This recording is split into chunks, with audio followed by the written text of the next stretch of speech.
Welcome to ddars.com tutorial.easy to learn creating new.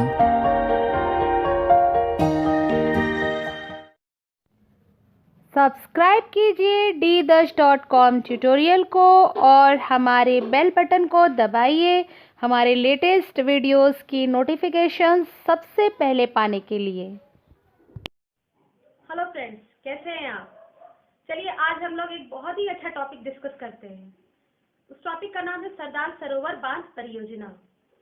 Actually ये current का topic है और इसको हम लोग हिस्ट्री का भी टॉपिक बना सकते हैं, मतलब इसकी सरदार सरोवर बांध की जो हिस्ट्री है तो ये हर लिहाज से बहुत ही इम्पोर्टेंट है। तो चलिए शुरू करते हैं आज का अपना ये लेक्चर। पहले हम लोग इसका थोड़ा सा बैकग्राउंड देखेंगे और उसके बाद हम इसको सिस्टमैटिक IBBH के फॉर्म में पढ़ेंगे, जिसके बारे में हम आपको आगे बताएंगे। और सबसे इम्पोर्टेंट ये है कि इस लेक्चर से रिलेटेड जितने भी नोट्स हैं आपको इस लेक्चर के बाद, इस लेक्चर के लास्ट में सारे नोट्स प्रोवाइड हो जाएंगे, तो आप उसको भी देख लीजिएगा, आपके सब काम आएंगे। तो लेक्चर ध्यान से सुनिएगा तभी नोट्स समझ में आएंगे। चलिए स्टार्ट करते हैं। सरदार सरोवर बांध परियोजना के पढ़ने से पहले उसका देख लेते हैं कि वो किस नदी पर सिचुएटेड है या क्या है। तो समुद्र तट से 1057 मीटर की हाइट पर MP के शहडोल जिले में अमरकंटक नामक एक पहाड़ी है, जो कि ज्योग्राफी हम जब पढ़ेंगे तो उसमें हम आपको ये सब चीज़ें डिस्कस कर देंगे। लेकिन अभी आप लोकेशन देख लीजिए।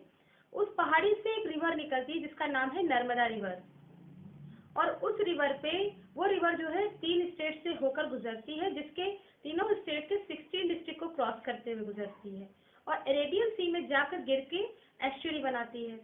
तो ये इसके एक मतलब इसका लोकेशन हो गया। दूसरी चीज़, ये कहाँ पर किस स्टेट में कितने कितने % कवर कर रही है अपना एरिया। तो MP में सबसे ज़्यादा एरिया कवर कर रही है, ऑब्वियस सी बात है, 88.02%। उसके बाद आपका महाराष्ट्र से जो गुजर रही है वहाँ पे 3.31% एरिया कवर कर रही है, और जब ये आपके गुजरात में आती है तो 6.87% एरिया कवर करके अरेबियन सी में गिर के एस्चुरी बना देती है। तो यहाँ पे ये चीज़ हमारी क्लियर हो जाती है। नर्मदा रिवर के कछार में लगभग 160 लाख एकड़ एग्रीकल्चर लैंड है, जिसमें से 140 लाख एकड़ सिर्फ और सिर्फ MP में है। सिर्फ नर्मदा के कछार में 160 लाख एकड़ एग्रीकल्चर लैंड है, जिसमें से 144 लाख एकड़ तो सिर्फ आपके MP में पड़ जाता है। ये डैम एक मीडियम होगा नर्मदा रिवर के वाटर को यूटिलाइज करने का। और इंडिया फर्स्ट इरिगेशन कमीशन 1901 के अकॉर्डिंग भड़ौल के निकट एक बैराज का तो उल्लेख हुआ था, लेकिन वहाँ की जो काली कछारी मिट्टी है उसको फ्लड इरिगेशन के लिए सुटेबल नहीं माना गया था। India first deputy prime minister, हमारे जो होम मिनिस्टर भी थे, सरदार वल्लभ भाई पटेल, वो मिडिल गुजरात के रहने वाले थे और एक स्ट्रॉन्ग फार्मर फैमिली से बिलोंग करते थे। उन्होंने इसके पानी को सही तरीके से यूटिलाइज करने के बारे में सोचा। सबसे इम्पोर्टेंट बात यह है कि जो 1312 किलोमीटर मैंने आपको जो इसकी लेंथ बताई है नर्मदा रिवर की, वो उसमें से मात्र 160 किलोमीटर ही आपके गुजरात से होकर गुजरती है। फिर भी वहाँ के जो हमारे होम मिनिस्टर थे, जो वहाँ के मतलब उनका जो होम प्लेस था, उन्होंने इसके बारे में, इसके वाटर के यूटिलाइजेशन के बारे में, सही तरीके से यूटिलाइजेशन के बारे में फर्स्ट टाइम सोचा। आज़ादी के तुरंत बाद इसके राज्यों के बंटवारे के बारे में या पुनर्गठन के बारे में बहुत सारे वाद विवाद स्टार्ट होने लगे। इसी के साथ साथ अंतर्राज्यीय जल विवाद भी स्टार्ट हो गए।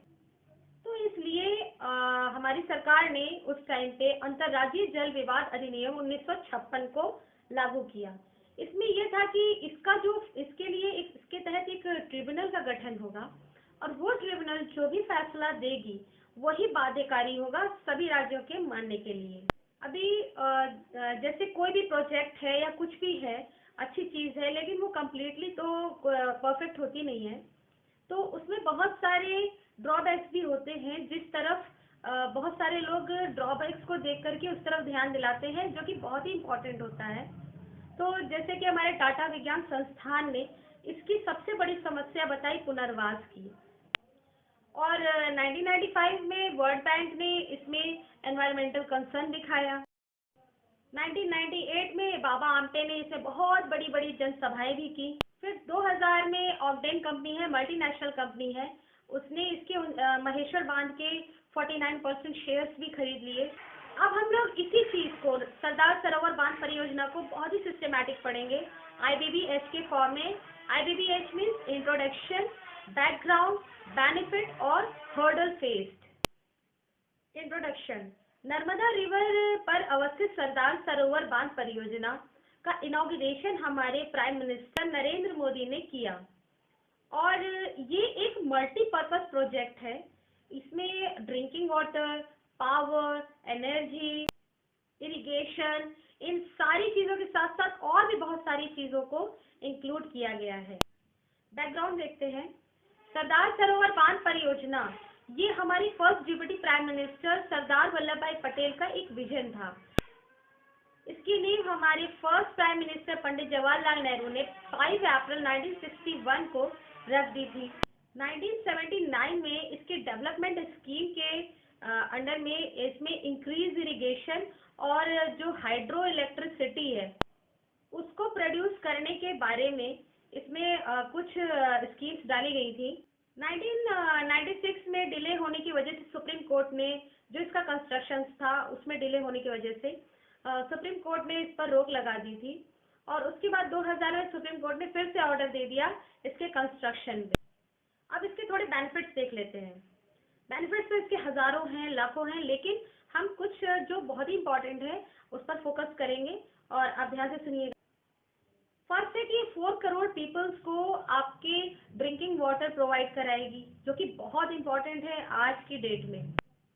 2.2 मिलियन हेक्टेयर लैंड को इरिगेट करेगी।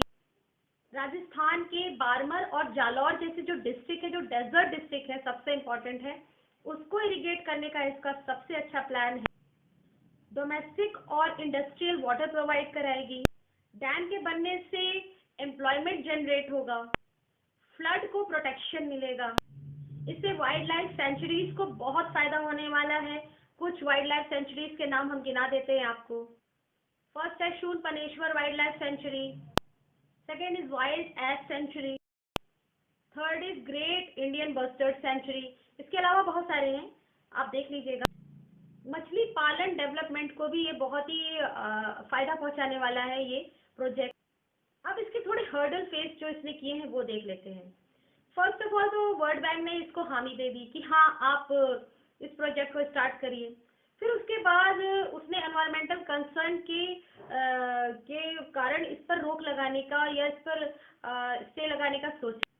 गुजरात और एमपी में जो इसका वाटर है उसके डिस्ट्रीब्यूशन को लेकर बहुत सारे डिस्प्यूट्स हैं, क्योंकि इसका शेयरिंग सबसे इम्पोर्टेंट है। शेयरिंग प्रॉब्लम है, वाटर की शेयरिंग कैसे, किस रेशियो में कैसे की जाए, तो उसको लेके बहुत सारे डिस्प्यूट्स हैं। और इसके अलावा जैसे हमारे सोशल एक्टिविस्ट हैं वो सारे इस पे बहुत सारे रोक लगाते हैं। जैसे नर्मदा बचाओ आंदोलन चल रहा है, जैसे मेधा पाटेकर ने इस पे काफ़ी, आपने नाम सुना होगा मेधा पाटेकर का, वो बहुत ही इससे नर्मदा को लेकर के बहुत ही इमोशनल टच भी है उनका। तो उन्होंने इस पर डैम बनाने के लिए बहुत सारी रुकावटें लगा रखी हैं, बहुत सारे उन्होंने सोशल एक्टिविटीज़ भी की हैं इसको लेकर। एक एंटी डैम एजिटेशन है, उसने एनवायरमेंटल कंसर्न की टॉपिक को लेकर के इस मामले को सुप्रीम कोर्ट में डाल रखा है। इसके अलावा इंटर स्टेट डिस्प्यूट्स भी बहुत सारे चल रहे हैं, जिनके बहुत सारे मैटर हैं। जैसे कि फर्स्ट है लैंड एक्विजिशन, सेकंड है एनवायरमेंटल प्रॉब्लम, थर्ड है रिहैबिलिटेशन की प्रॉब्लम, उसके बाद रीसेटलमेंट की प्रॉब्लम। रीसेटलमेंट मीन्स जो लोग उस टाइम पे प्रोजेक्ट के बनने के बाद जो लोग बेघर होंगे उनका रिहैबिलिटेशन और रीसेटलमेंट कैसे किया जाए, इस तरीके के लेकर के बहुत सारी छोटी बड़ी बहुत सारी प्रॉब्लम्स हैं। और ये सब चीज़ें जो हैं प्रोजेक्ट को कंप्लीट होने पर थोड़ा सा रोक लगा रही हैं, लेकिन ये प्रोजेक्ट हो जाएगा कंप्लीट। इनॉग्रेशन हमारे नरेंद्र मोदी जी ने कर दिया है। तो आशा करते हैं कि आपको आज का ये लेक्चर समझ में आया होगा। आपको नोट्स अभी प्रोवाइड हो जाएंगे, आप सारे नोट्स देख लीजिए, पॉइंट वाइज आपको नोट्स भी मिल जाएंगे। और हमेशा खुश रहिए। जय हिंद, जय भारत।